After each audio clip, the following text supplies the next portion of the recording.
All right, Sit Down Zumach podcast is sponsored by SilkCityHotSauce.com. If you haven't got Z-Man's Mango Madness, Florida's greatest tropical sauce, you are missing out. Go get it now. Go to SilkCityHotSauce.com. Use the promo code ZUMAC, my last name, get 15% off your order, and you get a free bottle they'll throw in with their many delicious flavors. Let me tell you something about this hot sauce. I had it shipped to me by Jeff Levine, completely out at Side Splitters on the Thursday. So I have no more hot sauce left. And then I get an email from Jeff Levine saying he's running low on the hot sauce and he has to get more because people are buying it. Let's make it the number one hot sauce, but get it now before it's gone. Also, sign up to the Patreon. As little as $3 a month. You get bonus content. You get the episode a week early and all kinds of shit. Go check it out for $3 a month. You can sign up to Patreon. And for $100 a month, you could be a $100 sponsor. So go check it out. Patreon.com/SitDownZumach. Let's get this thing going.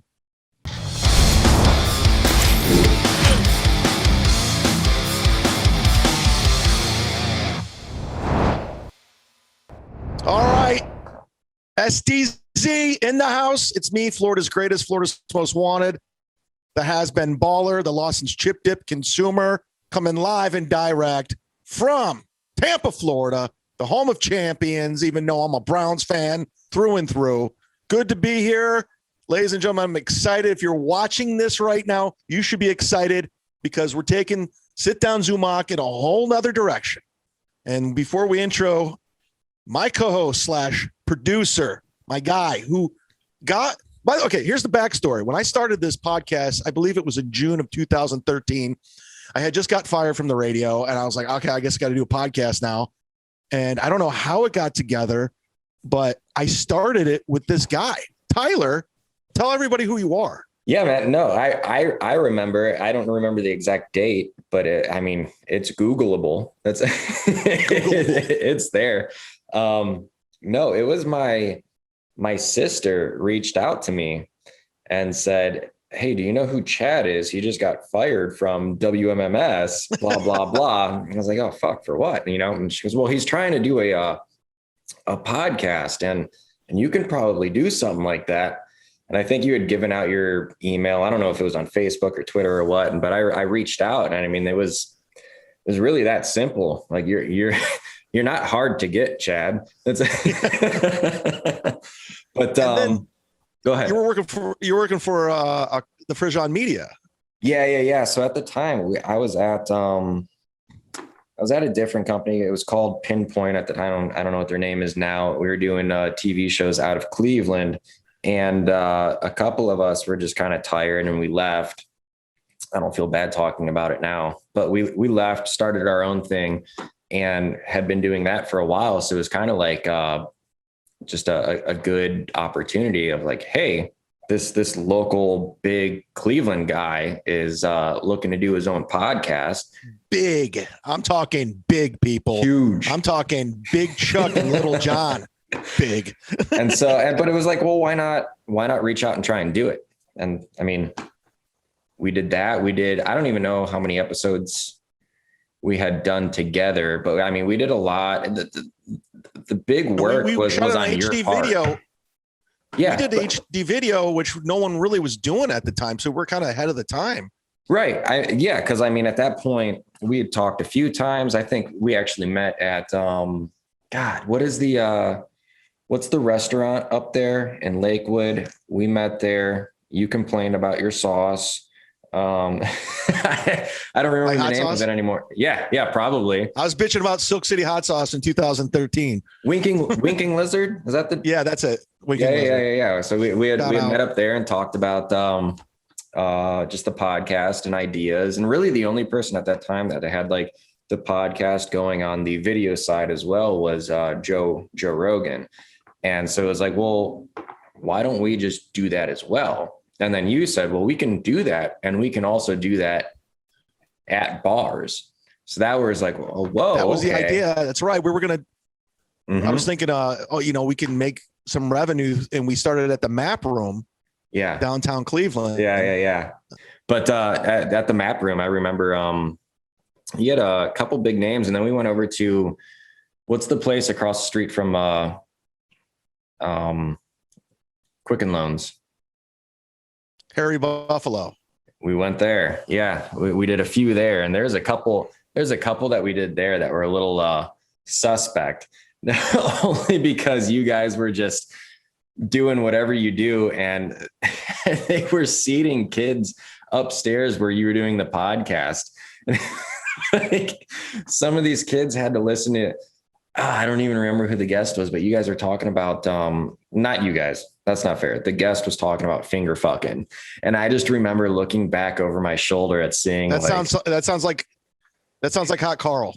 Well, he was definitely around for a lot of it, but I think Hot Carl was even sitting there going like, we should cut the PAs.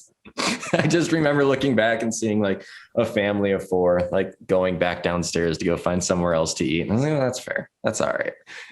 Yeah, I get that. Those are up on YouTube. I've seen them pop up from time to time. If you guys want to go back and watch them, they're still up there. And then I just couldn't get revenue generated. I couldn't get it going. And plus I was going through my, trial and all that shit. And I let it fall apart. That was my fault. Yeah. I mean, I didn't help. So, but here we are, 8 years later, reunited and doing something, something I started with you. So I thought, because Tyler had texted me, he was just like, hey man, if you know any comics that want, some production done on their podcast or producing or whatever, keep me in mind. I go, yeah, I'll keep my ear open. Then I start thinking to myself, wait, I need somebody. So I'm excited. I'm excited to do this with you. And here's the thing. We're going to change some things. We're going to tweak some things, and, things are going to organically go on.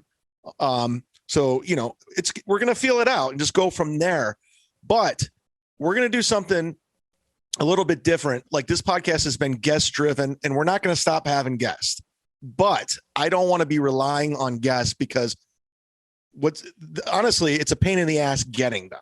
And after the COVID situation and the lockdowns and everyone getting vaccinated, nobody wants to go on podcasts anymore. So I thought, man, me and Tyler we could just chop it up.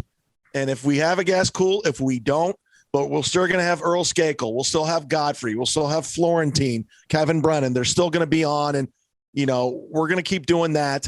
So don't bail on us. And I'm going to do my best to not, I'm going to do my best to not fan out. That's all I can do is I'll just try to listen, because with some of those bigger names, I might geek out a little bit, but.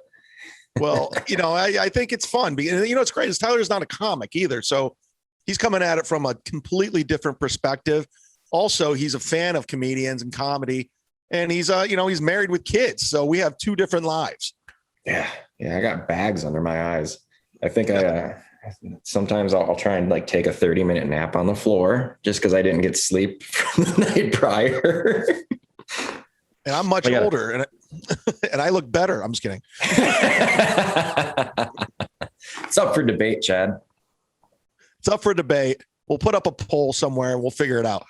All right, guys, we're going to do some topics. It's also going to do more topic-driven shit because, I always like the conversation. We'll still have the conversation, but I also want to talk about shit that's going on that's bothering me.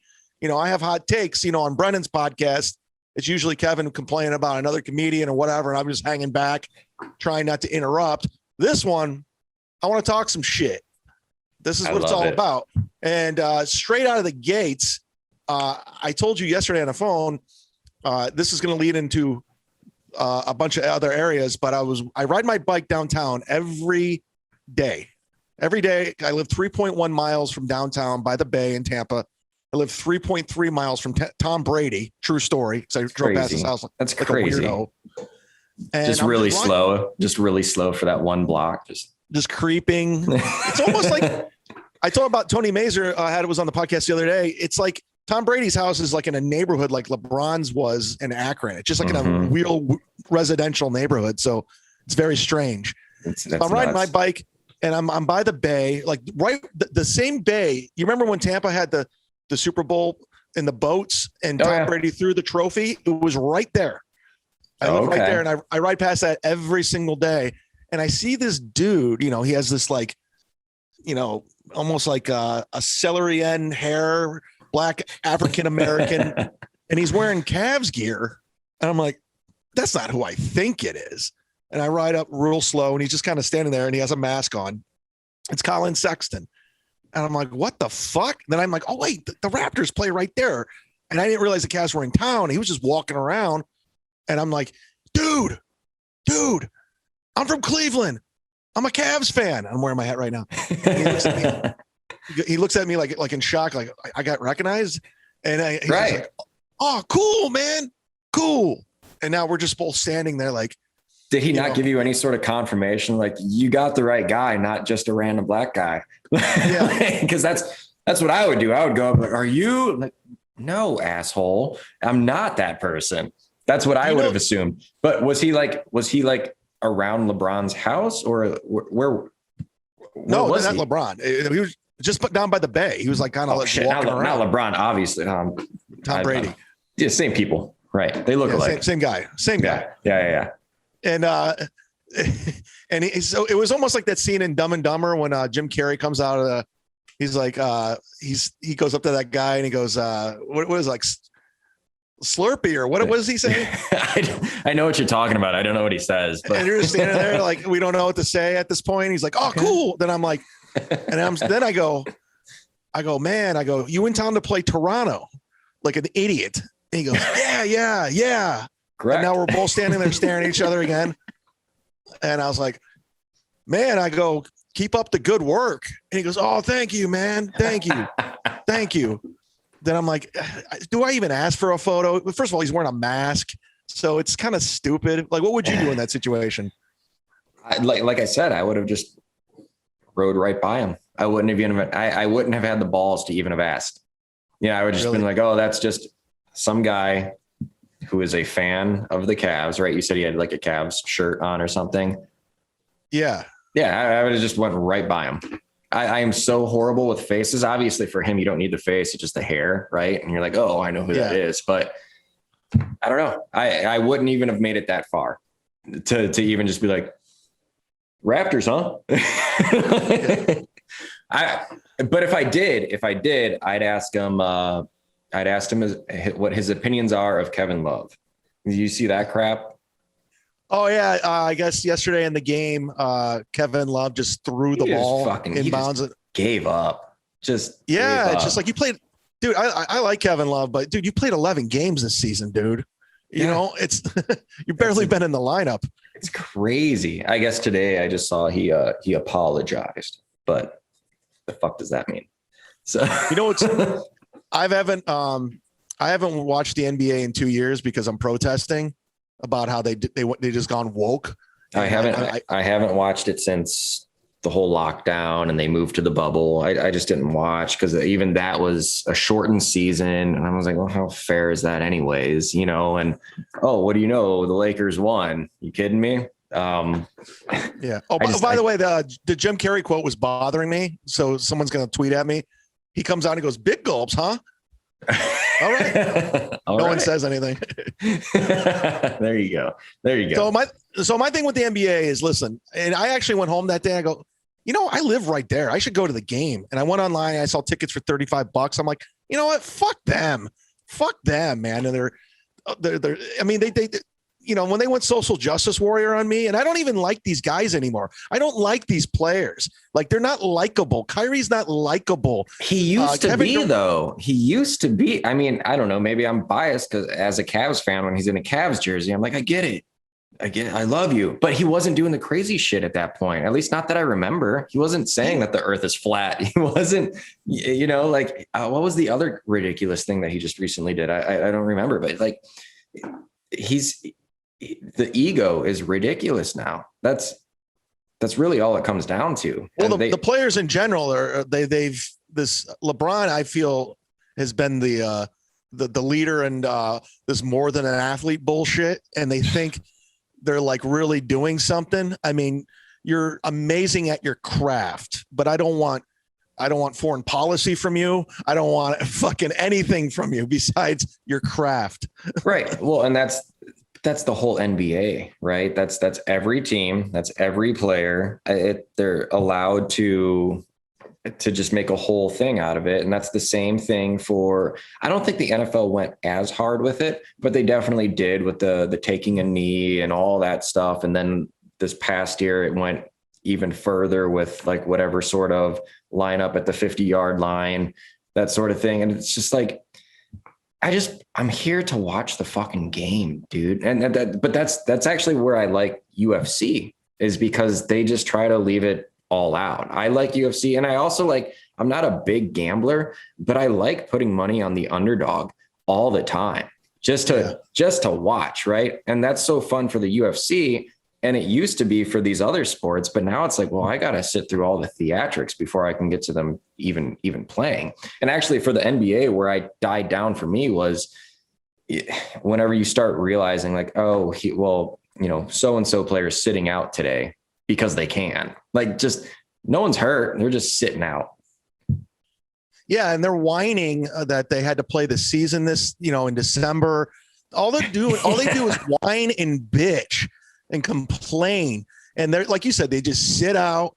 And now the strategy is resting. So much fucking money too. It's ridiculous. It's insanity. And it just, the players just bitch, complain, whine, and they're staying in the greatest hotels in the world, 4 seasons.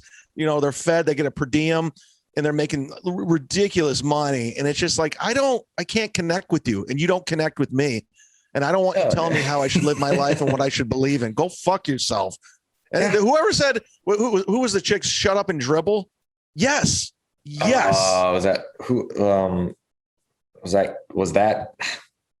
that Candace Owens? Was that woman, or was no? Totally off there. I am totally off there. No, it was that news chick. I'll find it. I gotta look it up. It's driving me fucking nuts right now. It was what's her? Laura Ingraham. Yep. And she got all that backlash, and then LeBron launches more than an athlete, and he really believes he's more than an athlete. You're not. Dude. No. Well, that's actually something I hear a lot now, is that LeBron needs to stop trying to be today's Muhammad Ali. He's a fake Muhammad Ali. He's a phony. Just stop. He's dumb. He's a dumb dude. And we overlook so much shit with LeBron. Like, I'm wearing this Champions hat, which was an amazing feeling. It was just a great team. It was a camaraderie and joy that I've never felt before, because I've never had a family like you. But that's interesting for you, because you're the one on national TV burning his jersey just years before. Yeah. So I'm one of the guys burning it, because like, fuck this guy. And I overlooked so much shit because there was so much stuff he was doing with the first stint with the Cavs, and we just overlooked because we were winning and going the finals. But the complaining and the arguing was still going on that he was doing behind the scenes. Yeah. And then we left. We all just said, fuck you, dude. We put up with all your bullshit. And then he goes to Miami, and we're like, fuck him. Yeah. Fuck Miami. And then my problem with that was that he pens this nice fucking thing. I'm coming home, and says everything we always wanted him to say. And he seemed like remorseful, thoughtful. I want to raise my kids in Akron City schools, blah, blah, blah, blah, blah, blah. Then all of a sudden, he comes back, he wins the championship for himself. And then he's just like, bye. We're like, fuck you again, dude. Right. Which shouldn't be surprising. But what I was saying is, my whole problem with him going to Miami was not that he left. It was the whole spectacle. It was the whole, like, what, a 3-hour fucking special? The decision. Was it 3 hours or something like that? When it's just like, when it's between 5 teams or whatever it was, and Cleveland being one of them. And it's like, well, at that point, just tell us that we're not one of them, and we're still tuning in to fucking watch. And like, that's the part that I didn't understand. That was the part that was so disrespectful to me, is like, you're leaving Cleveland as an option, as if that's going to get us to tune in. We were already tuning in to see where the fuck you're going. It made no sense to me. And then obviously he goes to the Heat, and it's like, well, yeah, we knew you weren't staying. You wouldn't do this if you were staying. It's ridiculous. I don't know. It's just, I can't get behind today's NBA. Like I said, I thought maybe I'd want to go down and watch a game. Then I thought, again, I don't want to sit in these fucking masks the whole time and watch players I don't like anymore. Yeah. Well, that's Are they doing that down there in Florida? Are they making you wear a mask the whole time in the arena? Because I think it's an NBA sanction. Okay. I think, I don't think Florida has anything to do with it. I think it's Okay. maybe the arena and right. NBA Well, games. because I was going to say that the past Saturday, the UFC fight was in Jacksonville and it was full crowd, masks Phenomenal. optional. Phenomenal. So fun. And it was so fun to watch. Yeah. My friend went to it. He said, they had the signs mask optional. He says he maybe saw, I think what was in attendance, 16,000, something around there. Something like that. Yeah. I don't. Maybe 200 people in mask. He says it was fucking great. Tom Brady was there without a mask. Right. Everyone was just fucking having a great time living life. They're just living their fucking lives because people already had COVID, B are vaccinated. And some people are just like, just let me live my fucking life. It's almost herd immunity. Right. Well, that's exactly what it is. And it's so funny about you hear about these new strains coming out that are even stronger or whatever. And it just makes you think well, fuck, if I would have just got it early on, would I be immune to it now? I don't know. I'm not. I don't believe in this. I don't believe in these strains. I don't believe in it. I think it's all nonsense. It's horse shit.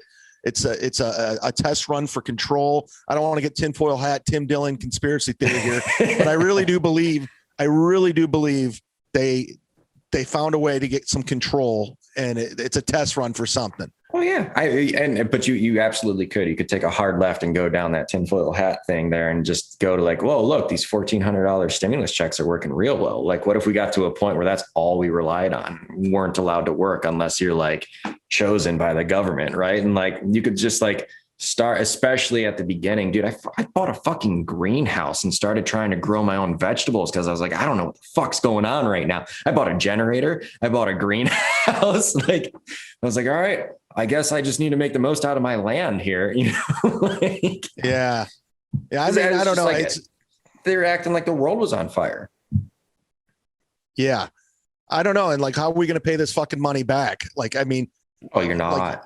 You're not. I mean, the long-term repercussions with this, and they're going to tax this shit out of it's going to be a big issue for years and years to come. It's going to be a problem. And I honestly say, and I listen to a podcast, I was listening to Rogan when Dave Smith was on, COVID's done. We're done. If you got a 99.9% chance survival rate, let's open shit up. I forgot how many people died from the flu last year, but it's just we're done.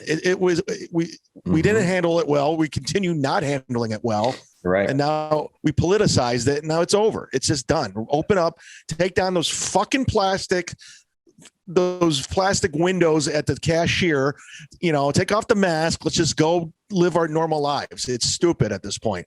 Rack me. Yeah. You wish that, we were able to look at it level-headed from the beginning, but it was such a spectacle, and it was just, everything's politicized. So what are you going to do? Fucking everything is politicized. You cannot do anything anymore without having to stop and think, especially you, not me. I'm not on social media at all. I don't really give a fuck, but someone like you can't do, I know you don't give a fuck, but you can't do anything without getting some sort of backlash from one side or the other. Yeah. I don't know. I want to go back to the days where I didn't know who the Speaker of the House was. I didn't even know who my fucking governor was. And now I know all these people. Why do I know who Nancy Pelosi is? I don't want to know her. I don't want to know that cunt. I don't want to know any of these losers. These fucking douchebags. It's just they're going to come out with politician trading cards at this point. Since we know all of them, we can collect them. Oh man, can you imagine? You're probably not far off. The electronic trading card too, right? You could see especially what was the day that they all stormed the Capitol? Look, I got a Dr. Fauci. I got a Fauci. Look, I got a January 6th, 2021 Nancy Pelosi card. All right, this leads us to the next topic. LeBron's dumb tweet. Did you see that? I did. I mean, who didn't see it? And the biggest thing is, for him to do that without waiting at all to see the footage, what happened, what the scenario was. Everything is so impulsive now about it. And that was a fucked up tweet. Like you're just calling this guy, you're inviting your millions of followers to just attack this fucking guy that did his job. That, I mean, how else do you see it? You know? Well, yeah, obviously he was extremely ignorant. LeBron's a child. He's 36 years old. Again, he really thinks he's more than an athlete. But there was a Los Angeles cop that penned an open letter to LeBron, basically saying, let's sit down and talk.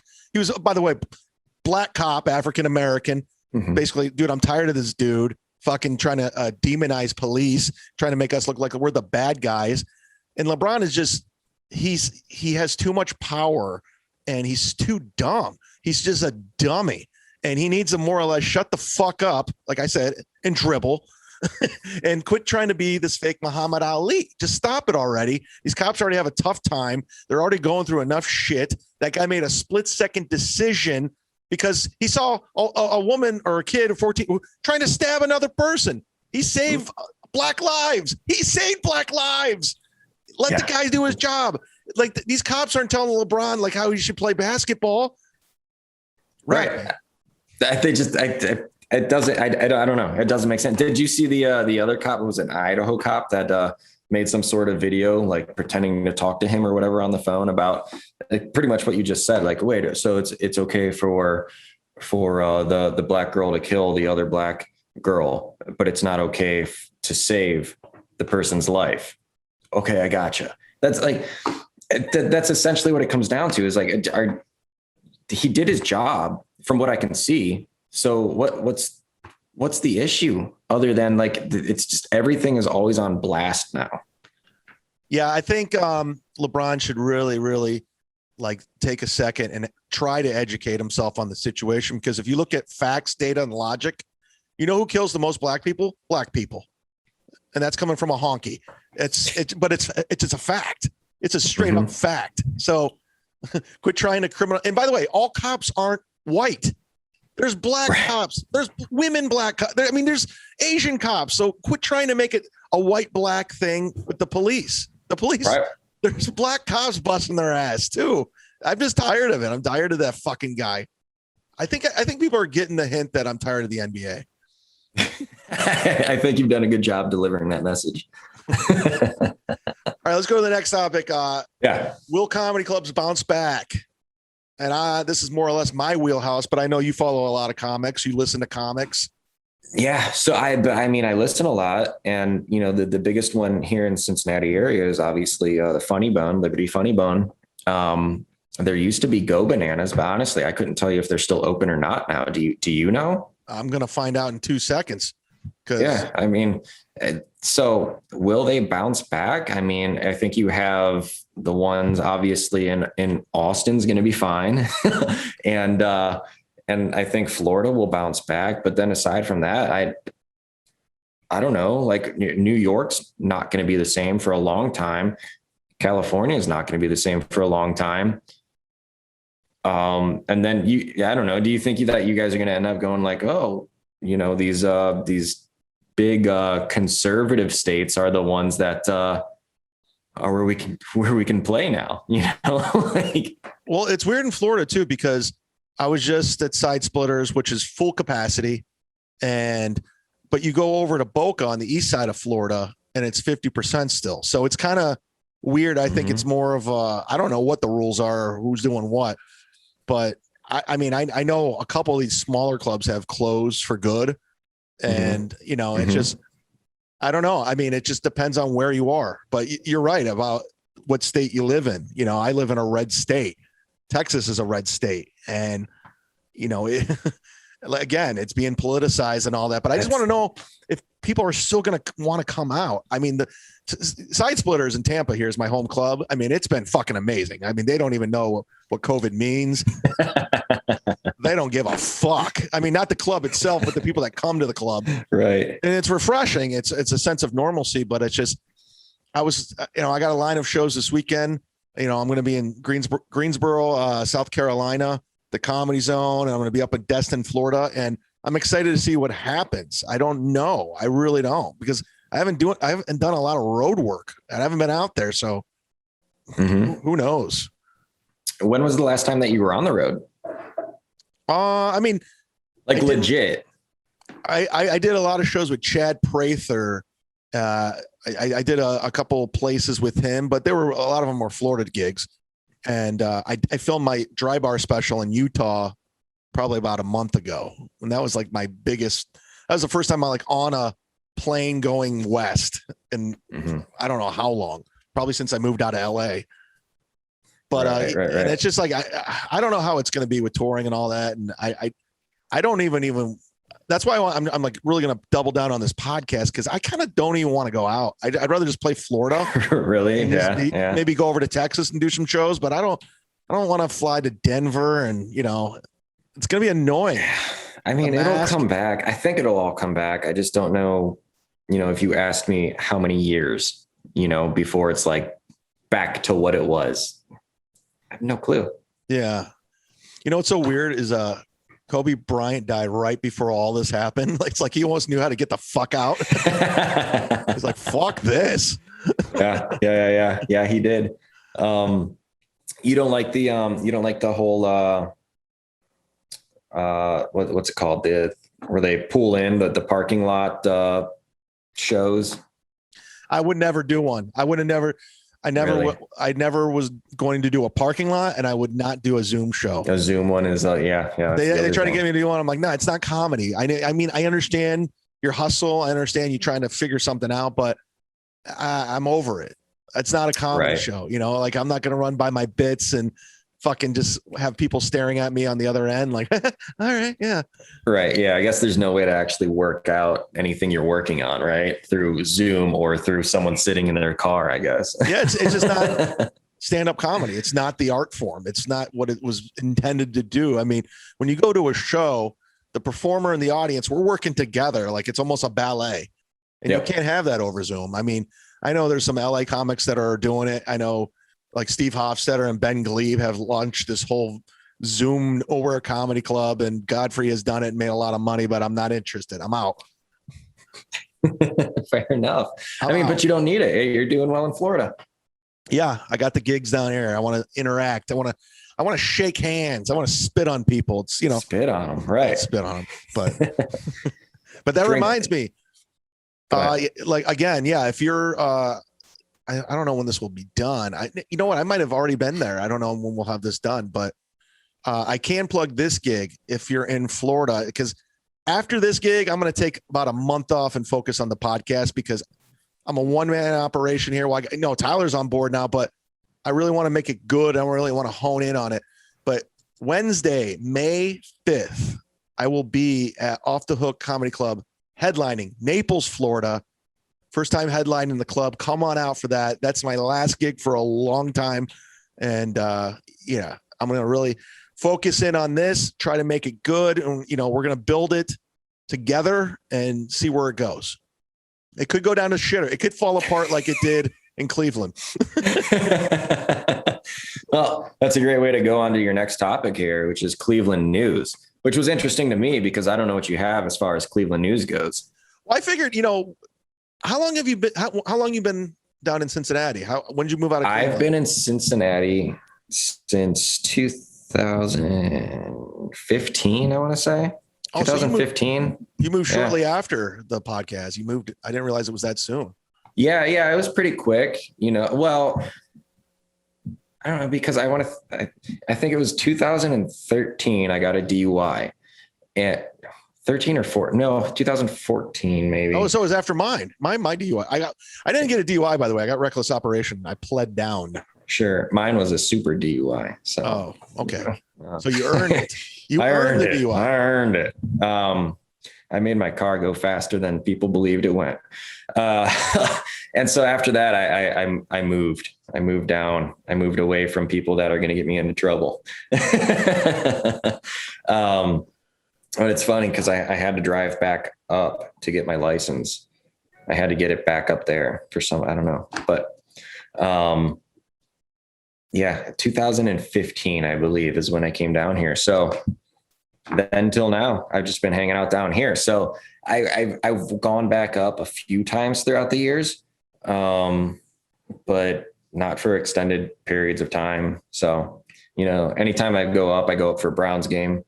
And then I have a 4-hour drive back home after we lost. I'm so fucking tired of those drives. So Yeah, that's a long fucking drive. I have no desire, and it's weird because I've done the road hardcore since, probably that podcast.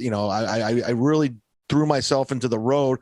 And when you go out on the road, you see these different cities and these different scenes, and you start getting fans from Omaha, you start getting fans from Arizona, Phoenix, and it's just, you see how there's so much more out there, and how Cleveland for me was almost like this weird security blanket. It was like a little blankie that I needed to go to bed. And I'm like, I don't need that blankie anymore. Like, I kind of know there's a lot more out there, and, I've met so many great people, but I was feeling like, I felt like at the time it meant like I had to be in Cleveland. And I'm like, now I don't have any desire to go back. No offense to anyone listening from the Cleveland audience. I love you and I appreciate you. And I still, but it's just, it's okay to evolve and move on. Like sometimes, you break up with people and you find a new girlfriend, and it is what it is. Right. Yeah. I mean, you'll be back. You'll be back. But as right now, there's just no point. There's nothing going on anywhere. I was thinking, because who was I speaking to? Was it Tony Mazur? They said, if Alan Cox called you, ooh, I like this, and said, hey, I want you back on the show, what would you do it for what you were making? And I said, I didn't even hesitate. I said, no. Oh, for the same amount that you were making? Wow. Yeah, because I was doing pretty well. Yeah. So, just come back to the show. And I'm like, I can't. I just, no. I don't, never, ever. Do you have any contact with any of them? Nope. I haven't spoken to that. I haven't spoken to any one of them. Well, I mean, Erica from the old show, the day I got fired was the last day I ever spoke to him. Never said a word, not one word, nothing. Wow. Maybe two. There was like an email interaction between Alan and I, and then he blocked me, and that was it. Yeah. I told him to go fuck himself. It's so funny because I don't know, like, your thoughts on. There you go. I mean, why not? I don't know what your thoughts are for Rover's Morning Glory and those people, but that's the funny thing. It's the same channel. It's just a different time of the day, and they just seem to always get themselves in trouble as far as like the spotlight goes for doing stupid shit, and they're all fine. Yeah, I mean, the whole business of radio is bullshit. I mean, the higher people up, the dumber they are, and it's just the whole industry's falling apart because of podcasting and other avenues. And unless you live in that hometown and you have your little routine that you got driving to and from work, and it's just what it's no one gives a fuck outside of that anymore. And then, as technology and everything happens, and you can listen to Tim Dillon or Joe Rogan on your phone from anywhere at any time. Like, it's changing, it's evolving. So, going back to them, like I blocked all of it, like on social media. So I don't have any kind of contact to them. So I don't even know. Like, it's just like, that's not a bad thing though. That's not a bad thing. Chapters closed, like I closed the chapter. I physically closed the chapter. It's also been so long now, It really has. It's been fucking Jesus Christ, 2013. I mean, yeah. Wow. So, I've lived a lot of life since then. I've met a lot of people and I've done a lot of different things, but it is funny. Every now and then I'll get a tweet from somebody from Cleveland and they'll bring up the situation. I was like, dude, you know how much life I've lived and how many cool experiences I've had since then? I got to be on TV with Norm Macdonald. I've done a million things. Like, I don't care about that one thing that you care about. It doesn't matter. Right. Just stuck in their own little time. It is what it is. But listen, guys, I want to thank everyone for supporting the show and signing up to the Patreon. This is a work in progress, right, Tyler? Oh yeah. It's going to evolve. It's going to, it's going to get better. It's going to get better. We're going to have guests. Like I said, we're going to do different things, but we're going to try some things too, because to be honest with you, there are so many fucking podcasts out there, and I just want to do something a little bit different. I'm not trying to go Joe Matarese and just change the name and overhaul it, but I want to do something a little bit different. I want to talk about news topics. I don't want to just do your typical, the Funny Bones, blah, blah, blah, the Comedy Store. I want to do something different. It's just, we'll still do that. That's not going away, but I want to stick out. I want to do something different. So yeah, and sell some hot sauce and push the Silk City product, people. Go get it. Go get it. 15% off. Use Zumach as your promo code. We'll go from there. But Tyler, do you have anything you want to plug? You know what's great is you're not even a comic. You don't give a fuck. I don't have anything. Well, I don't have anything to plug because I'm not on Twitter, Instagram. I'm nothing. You can probably find me on Facebook, but it's probably private, and I haven't been on there in 5 years. I don't even know what the password is. So I really have nothing to plug. I'm working on a documentary, but it's so far down the road to completion that's like, why would I bore you with it right now? So right now, no, it's about you, Chad. It's about me. But the podcast is going to look better. It's going to, eventually it'll sound better. We're just going to figure it out as we go, but stick with us. I think some good things are ahead. Right. So yeah, follow me on all social media, guys. Chad Zumach, if you're not already. Sign up to the Patreon. I'm telling you, $3 a month. And if you want to see me live, you know where to go. Check that out too. And I'm gonna have some merch coming. I got stuff coming, guys. Constantly working over here. So thanks again for your support. Hit subscribe. Sign up on all platforms. We're on Pandora now. Go listen to us on Pandora. And that's a wrap. Thank you. Good night.